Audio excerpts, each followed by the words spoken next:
All right, it is time for our last Storytime craft of the month. This one goes with our things that grow or how things grow Storytime. So here's what you need out of your Storytime craft kit. This piece of paper.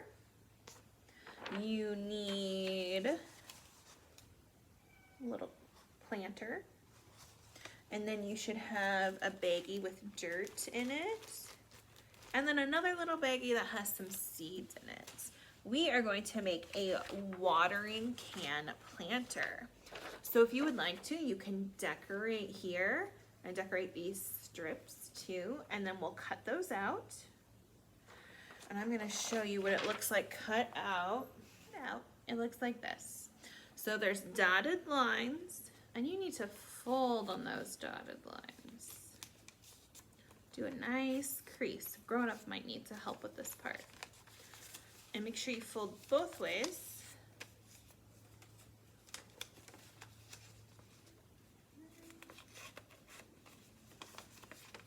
That'll help when we put our spout onto our watering can planter.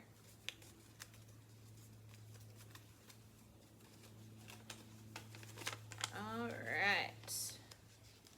So, I'm going to show you kind of what it looks like on here. I've got a white one already on here.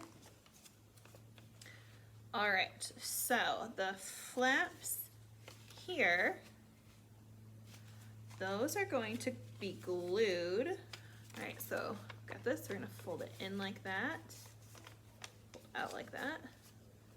That right there is going to be glued to your planter. And you can just use tape, or you can use a glue stick. Either one should work just fine.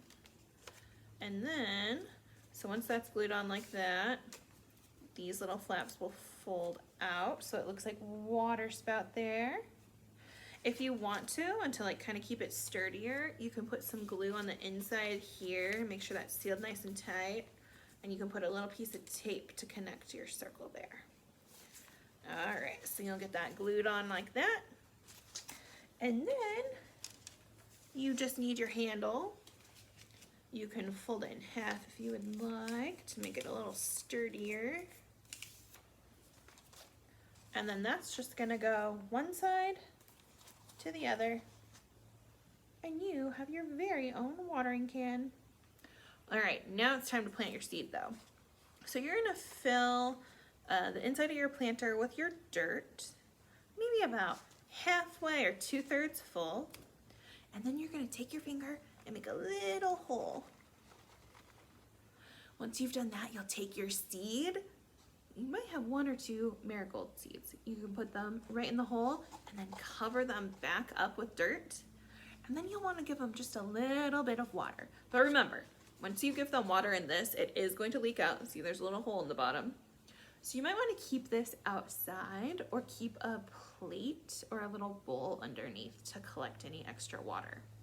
You do not need to water your marigold seeds all that often. You just want to make sure the dirt is nice and damp, but you don't want to overwater. So maybe if you have a spray bottle at home, that's a good thing to spray some water on. And then once they start growing, you can transplant them outside and even plant this right into the ground. Once you plant your watering can into the ground though, you might want to take off the spout and the handle first and recycle those. So happy growing your marigold seeds, and make sure you post a picture of your beautiful flowers. We'll see you again in June.